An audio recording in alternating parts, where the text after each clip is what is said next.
আমি আবার নেক্সট ব্লগে চলে এসেছি। আজ শ্রাবণ মাস, আমাদের বাবা গঙ্গাধরের প্রতিষ্ঠা দিবস। এদিকে আমাদের ভাসুর ঠাকুর দেখো গোপু সোনাকে কোলে নিয়ে মন্দিরে প্রবেশ করছে। একা তো ঘরে রাখা যায় না, মনে হচ্ছে গোপু সোনা আসতে পেরে কি মিষ্টি হাসছে। দেখো প্রবেশ করলো। এদিকে পুজো ভোগের আয়োজন চলছে, রান্না বান্না হচ্ছে। আশেপাশটা তোমাদের একটু মন্দিরে দেখিয়ে দিই। এরকম আমাদের মন্দিরের আশেপাশটা, আমাদের এটা গ্রামের বাড়ি। এদিকে আমি আর মেয়ে দেখো মন্দিরে তাড়াহুড়ো করে প্রবেশ করছি।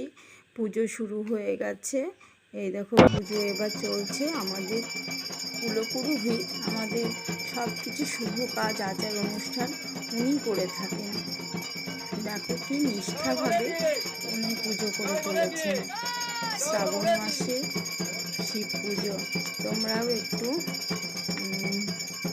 প্রণাম করো বাবা গঙ্গাধরকে। বাবা গঙ্গাধরকে দেখো, ভালো লাগলে